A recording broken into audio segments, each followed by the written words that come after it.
بسم الله الرحمن الرحيم. الحمد لله الذي أنزل على عبده الكتاب ولم يجعل له عوجا قيما لينذر بأسا شديدا من لدنه ويبشر المؤمنين الذين يعملون الصالحات أن لهم أجرا حسنا ماكثين فيه أبدا وينذر الذين قالوا اتخذ الله ولدا ما لهم به من علم ولا لآبائهم كبرت كلمة تخرج من أفواههم إن يقولون إلا كذبا فلعلك باخع نفسك على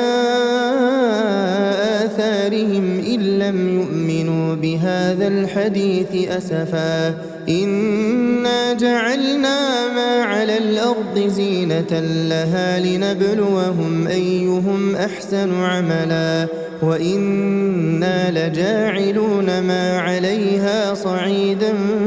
جرزا أم حسبت أن أصحاب الكهف والرقيم كانوا من آياتنا عجبا إذ أوى الفتية إلى الكهف فقالوا ربنا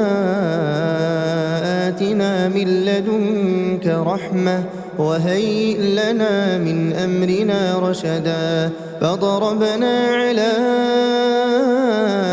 آذانهم في الكهف سنين عددا ثم بعثناهم لنعلم أي الحزبين أحصى لما لبثوا أمدا نحن نقص عليك نبأهم بالحق إنهم فتية آمنوا بربهم وزدناهم هدى وربطنا على قلوبهم إذ قاموا فقالوا ربنا رب السماوات والأرض لن ندعو من دونه إلها لقد قلنا إذا شططا هؤلاء قوم اتخذوا من دونه آلهة لولا يأتون عليهم بسلطان بين فمن أظلم ممن افترى على الله كذبا وإذ اعتزلتموهم وما يعبدون إلا الله فأووا إلى الكهف ينشر لكم ربكم من رحمته ويهيئ لكم من أمركم مرفقا وترى الشمس إذا طلعت تزاور عن كهفهم ذات اليمين وإذا غربت تقرضهم ذات الشمال وهم في فجوة منه ذلك من آيات الله من يهد الله فهو المهتد ومن يضلل فلن تجد له وليا مرشدا وتحسبهم أيقاظا وهم رقود ونقلبهم ذات اليمين وذات الشمال وكلبهم باسط ذراعيه بالوصيد لو اطلعت عليهم لوليت منهم فرارا ولملئت منهم رعبا وكذلك بعثناهم ليتساءلوا بينهم قال قائل منهم كم لبثتم قالوا لبثنا يوما أو بعض يوم قالوا ربكم أعلم بما لبثتم فابعثوا أحدكم بورقكم هذه إلى المدينة فلينظر أيها أزكى طعاما فليأتكم برزق منه وليتلطف ولا يشعرن يشركون بكم أحدا إنهم إن يظهروا عليكم يرجموكم أو يعيدوكم في ملتهم ولن تفلحوا إذا أبدا وكذلك أعثرنا عليهم ليعلموا أن وعد الله حق وأن الساعة لا ريب فيها إذ يتنازعون بينهم أمرهم فقالوا بنوا عليهم بنيانا ربهم أعلم بهم قال الذين غلبوا على أمرهم لنتخذن عليهم مسجدا سيقولون ثلاثة رابعهم كلبهم ويقولون خمسة سادسهم كلبهم رجما بالغيب ويقولون سبعة وثامنهم كلبهم قل ربي أعلم بعدتهم ما يعلمهم إلا قليل فلا تمار فيهم إلا مراء ظاهرا ولا تستفت فيهم منهم أحدا ولا تقولن لشيء إني فاعل ذلك غدا إلا أن يشاء الله واذكر ربك إذا نسيت وقل عسى أن يهديني ربي لأقرب من هذا رشدا ولبثوا في كهفهم 300 سنين وازدادوا 9 قل الله أعلم بما لبثوا له غيب السماوات والأرض أبصر به وأسمع ما لهم من دونه من ولي ولا يشرك في حكمه أحدا واتل ما أوحي إليك من كتاب ربك لا مبدل لكلماته ولن تجد من دونه ملتحدا واصبر نفسك مع الذين يدعون ربهم بالغداة والعشي يريدون وجهه ولا تعد عيناك عنهم تريد زينة الحياة الدنيا ولا تطع من أغفلنا قلبه عن ذكرنا واتبع هواه وكان أمره فرطا وقل الحق من ربكم فمن شاء فليؤمن ومن شاء فليكفر إنا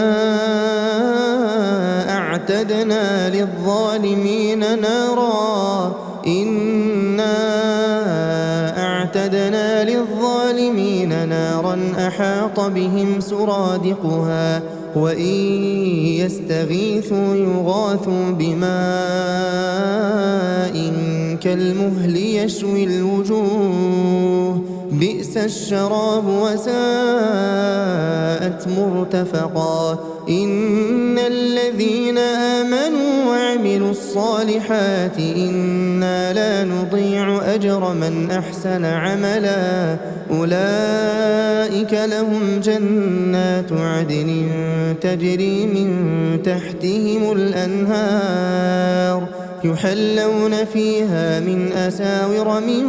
ذهب ويلبسون ثيابا خضرا من سندس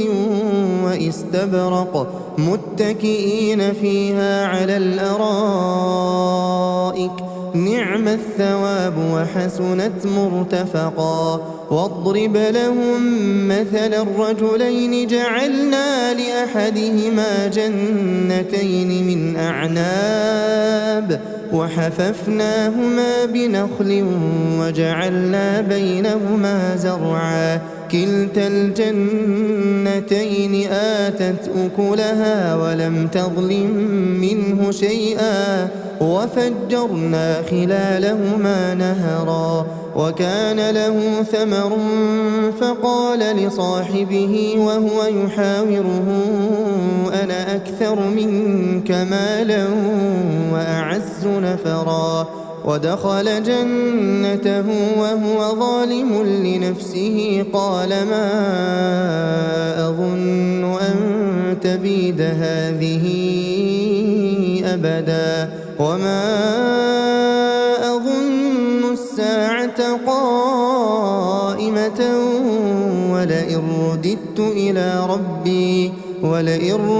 إلى ربي لأجدن خيرا منها منقلبا قال له صاحبه وهو يحاوره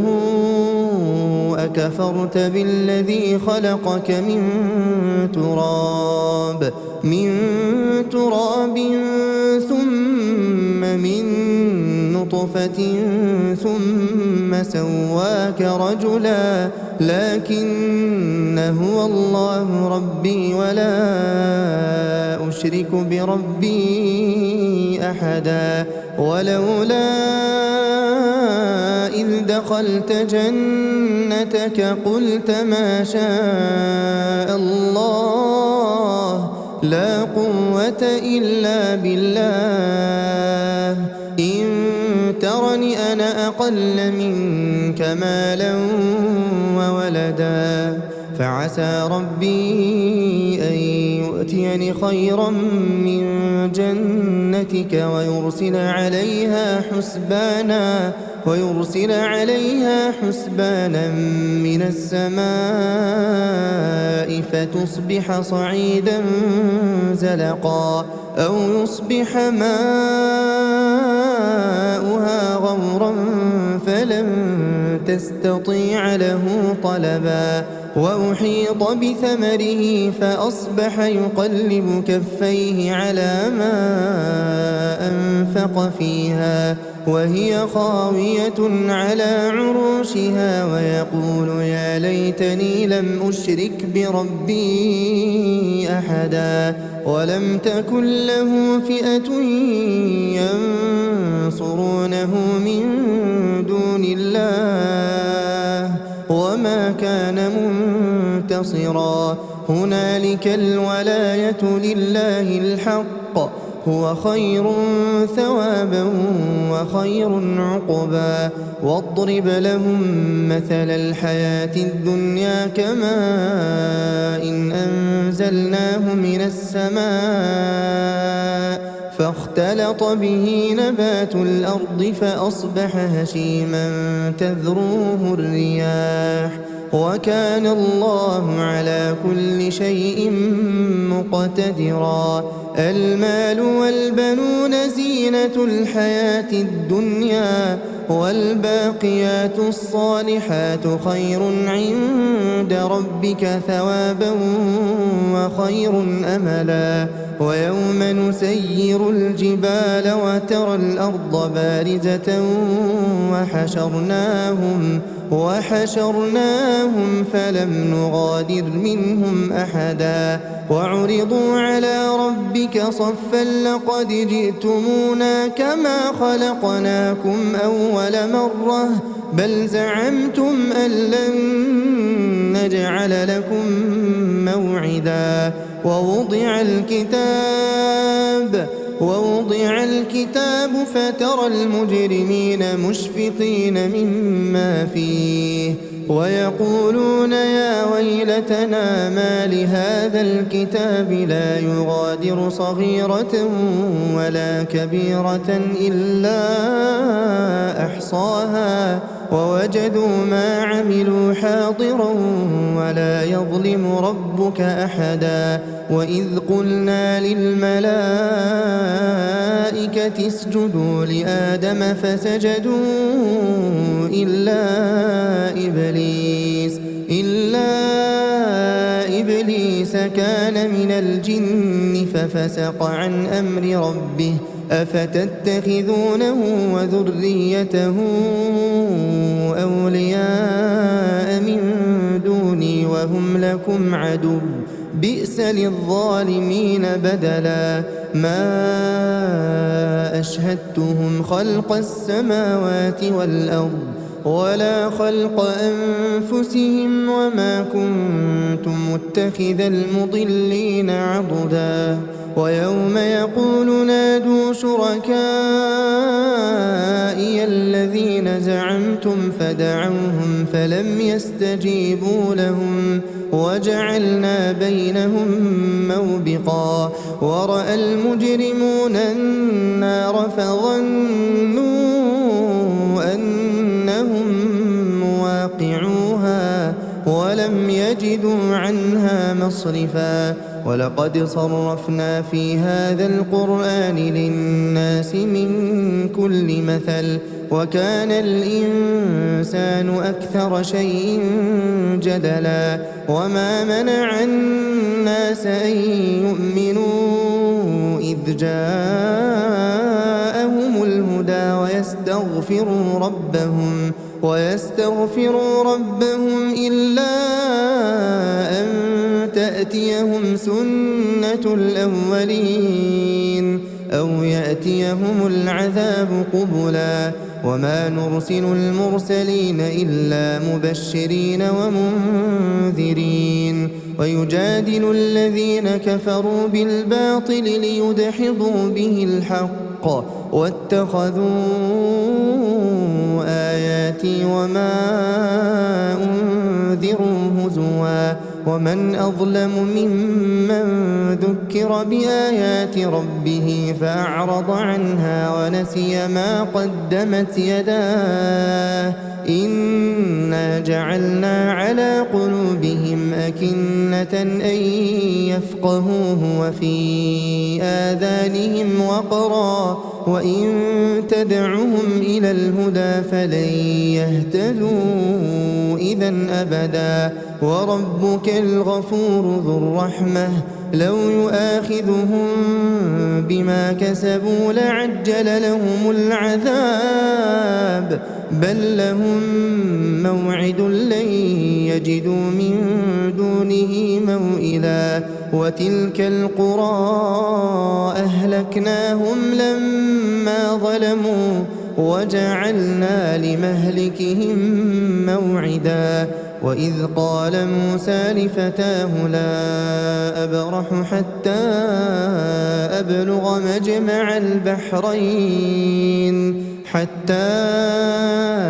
أبلغ مجمع البحرين أو أمضي حقبا فلما بلغا مجمع بينهما نسيا حوتهما فاتخذ سبيله في البحر سربا فلما جاوزا قال لفتاه آتنا غداءنا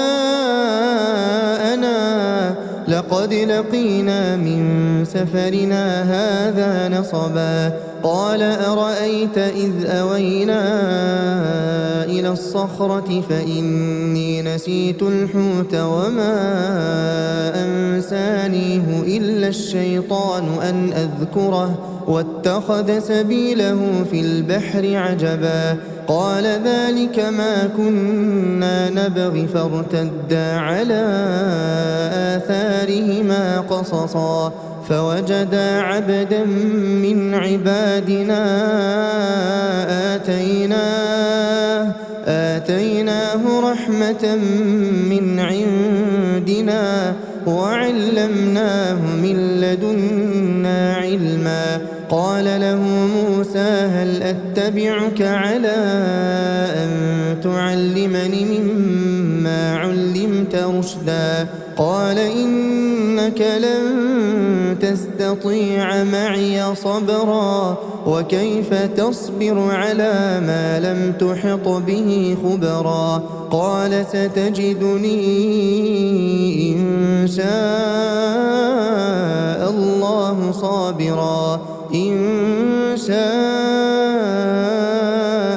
الله صابرا ولا لك أمرا. قال فإن اتبعتني فلا تسألني عن شيء حتى أحدث لك منه ذكرا. فانطلقا حتى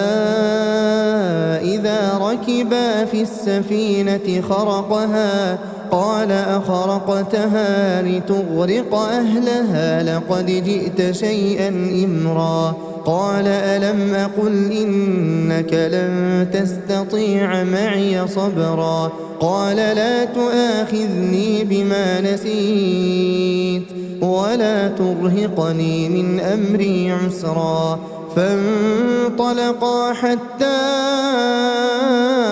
إذا لقيا غلاما فقتله. قال أقتلت نفسا زكية بغير نفس لقد جئت شيئا نكرا. قال ألم أقل لك إنك لن تستطيع معي صبرا. قال إن سألتك عن شيء بعدها فلا تصاحبني قد بلغت من لدني عذرا. فانطلقا حتى إذا أتيا أهل قرية استطعما أهلها فأبوا أن يضيفوهما فوجدا فيها جدارا يريد أن ينقض فأقامه. قال لو شئت لاتخذت عليه أجرا. قال هذا فراق بيني وبينك سأنبئك بتأويل ما لم تستطع عليه صبرا. أما السفينة فكانت لمساكين يعملون في البحر فأردت أن أعيبها وكان وراءهم ملك يأخذ كل سفينة غصبا. وأما الغلام فكان أبواه مؤمنين فخشينا أن يرهقهما طغيانا وكفرا. فأردنا أن يبدلهما ربهما خيرا منه زكاة وأقرب رحما. وأما الجدار فكان لغلامين يتيمين في المدينة وكان تحته كنز لهما وكان أبوهما صالحا. فأراد ربك أن يبلغا أشدهما ويستخرجا كنزهما رحمة من ربك وما فعلته عن أمري ذلك تأويل ما لم تسطع عليه صبرا. ويسألونك عن ذي القرنين قل سأتلو عليكم منه ذكرا. إنا مكنا له في الأرض وآتيناه من كل شيء سببا. فأتبع سببا حتى إذا بلغ مغرب الشمس وجدها تغرب في عين حمئة ووجد عندها قوما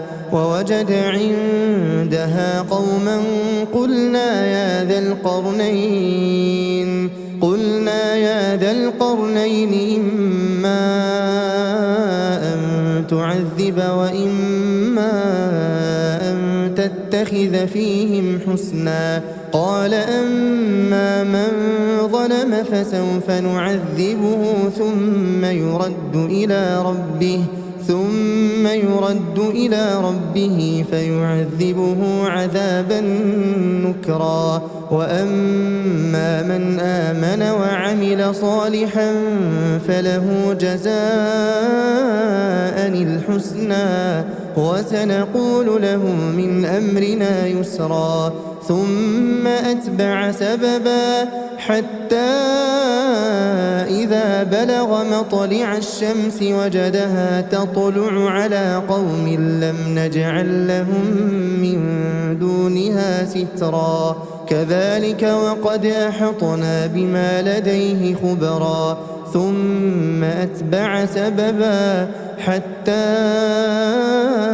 إذا بلغ بين السدين وجد من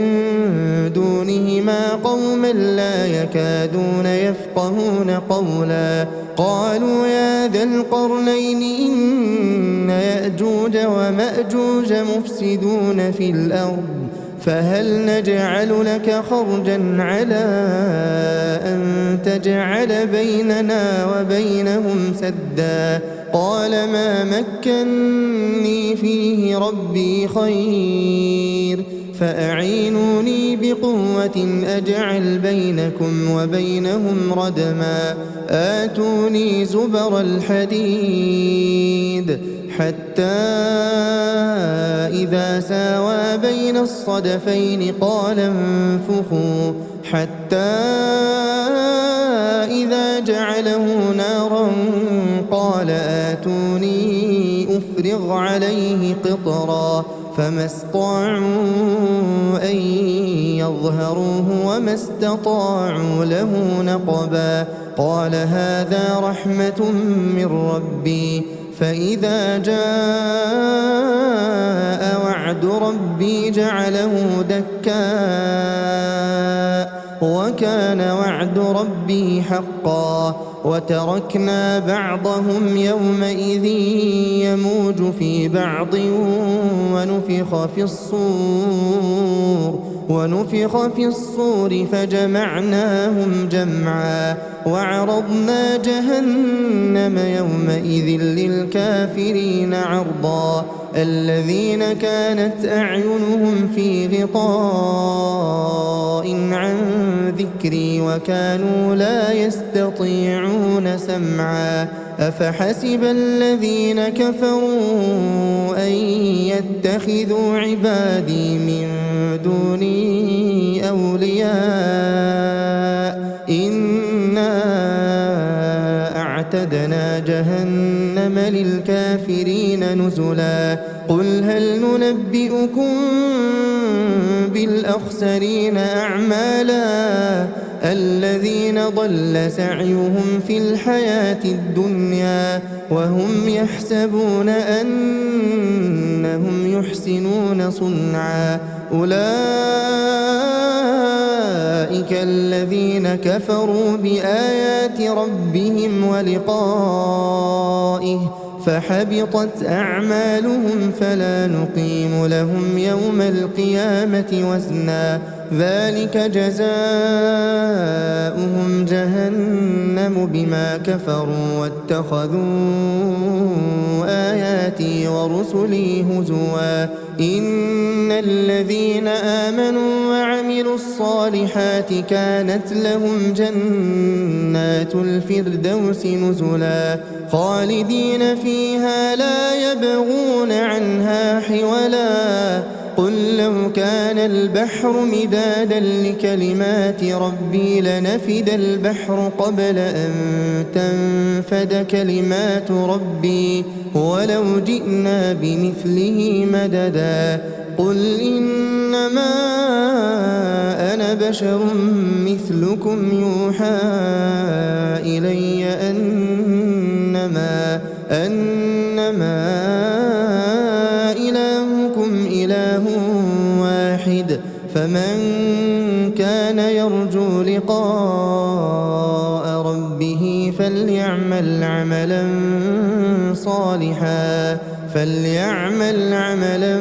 صالحا ولا يشرك بعبادة ربه أحدا.